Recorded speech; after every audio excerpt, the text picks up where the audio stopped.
Welcome viewers, today we're going to see 3 set of different desserts from one loaf of bread from Sainika's kitchen and with the same set of ingredients. First, we're gonna see bread jamun.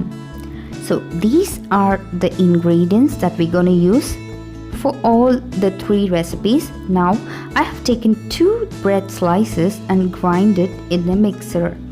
Make it a powder and now add some milk powder to it and 1 tablespoon of ghee. To make the jamun softer, you can cut off the corners of the bread before grinding it and add 3 tablespoons of milk to it and mix it together. Blend all the contents. Apply some oil to your hands before making the patties or the jamun balls. The jamun is a word taken from the black jamun, which is supposed to be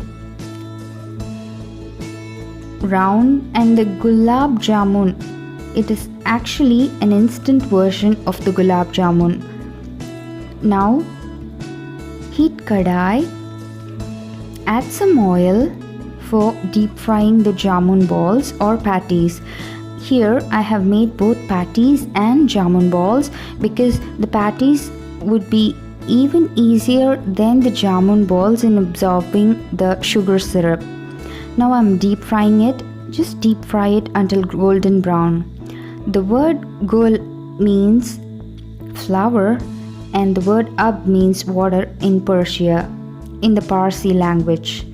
So that's how I think the sweet gulab jamun would have come from Persia. Now I'm preparing the sugar syrup.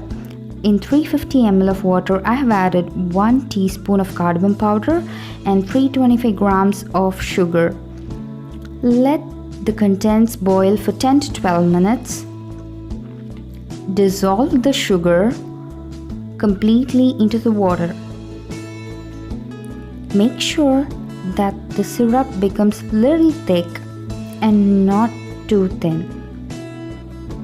Stir it continuously. Let the sugar dissolve completely. Once the syrup is done, you could add the jamun balls or patties to the sugar syrup. Here I'm making a lot of sugar syrup so that the sugar syrup could be used for the rest of the 2 recipes also.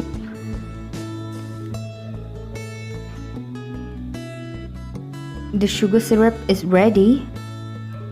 You could also add some vanilla essence to the sugar syrup. Now strain it with a strainer so that you will not have the cardamom flakes seen. Now sink the jumping jamuns into the syrup to have a tingling taste in your tongue. The recipe is ready, just serve after refrigeration. Now the next recipe is bread rajbhog. The same set of ingredients for it too. The bread malai rajbhog is a very amazing recipe. Now heat kadai and take half cup of milk to prepare the malai filling. Now boil the milk and add 1 teaspoon of ghee and half cup of powdered milk powder. The content will become so thick like a khoya. Add 1 pinch of saffron. This exclusive recipe is a recipe from our Sainika's kitchen because this is a derivation of rasamalai and rajbhog. It's a combination of both and we're making it with bread so that we could make it so instant and easy and tastier too. Now the khoya is ready and let it cool. Now next we're gonna make the flavored milk. Now heat the pan and take half cup of milk. We've already prepared the sugar syrup, isn't it? So just add 1/4 cup of sugar syrup to it and stir well. and let the cream form on top. Boil it until the cream forms on the top.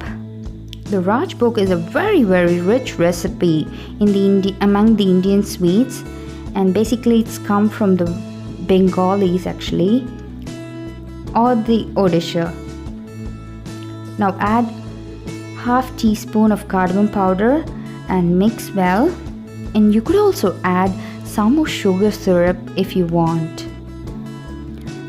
Next, you could add 1 teaspoon of milk powder so that the flavored milk would become a little thick and tastier. Add the chopped nuts or powdered nuts to it, the pistachios, badam and cashews. So mix well and cook it for 1 minute in medium flame, and your flavored milk is ready. This is an amazing recipe with extreme richness. Now the khoya is ready. Just press it gently and evenly smooth. The malai filling is ready. Take 2 slices of bread and cut the corners of the bread. Usually the rasamalai or the rasgulla or the Rajbhog takes a little more time than this bread malai Rajbhog. So gently pin roll both the slices of bread, and now start filling it with the malai. And then you could add a lot of chopped nuts and conceal the filling with another bread on top of it. So in just 15 minutes the recipe is going to be ready, and it's going to be tastier than the rasamalai or the Rajbhog. Now add the chopped nuts to it. Make sure you spread the filling evenly and press it and conceal it. Now cut the filling into 4 equal halves, and arrange it in a plate or a bowl. 1 piece of the malai filling will be really enough for 1 person to have it as a dessert. Now add the flavored milk first.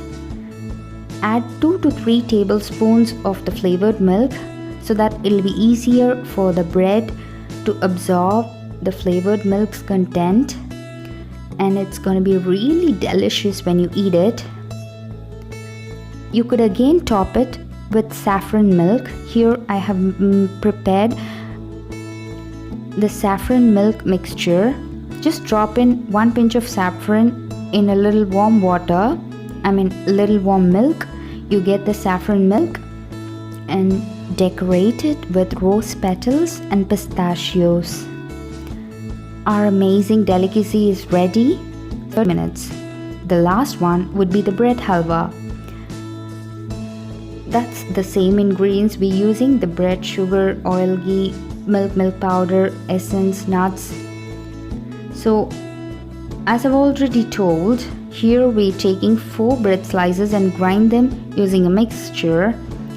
So make them like the breadcrumbs. So you could take the breadcrumbs and dry roast it in medium flame until golden brown. The word halwa is being derived either from the Ottoman Turks and from the Persian. The word halwa depicts a thick confectionery, a sweet in Arabic. So here we have dry roasted it, and now heat another kadai and add 50 ml of oil and 50 ml of ghee.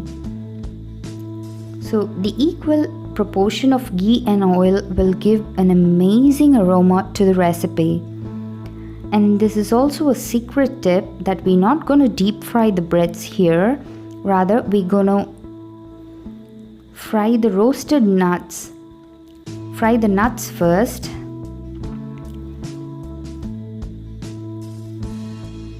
roast them until golden brown and then remove the nuts from the oil, and you could add the roasted breadcrumbs.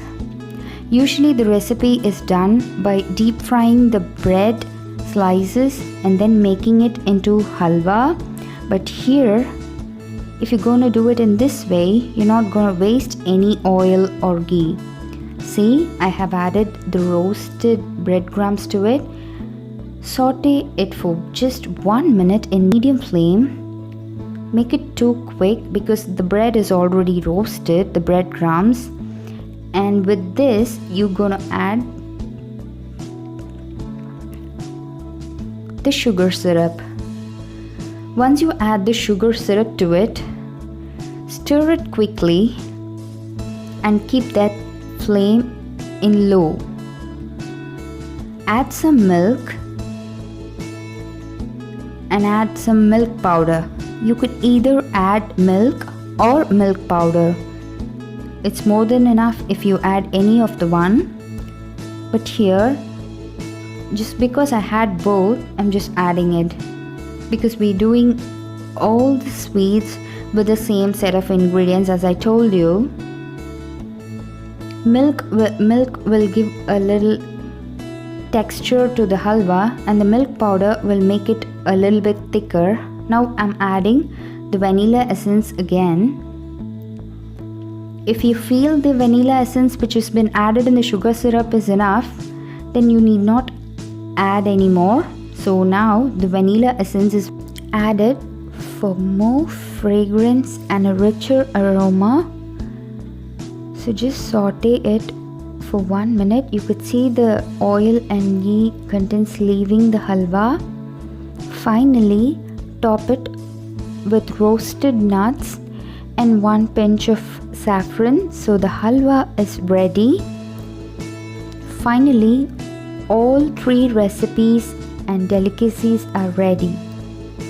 So if you want to hear the Tamil version, please check on to the description box, like, share and comment.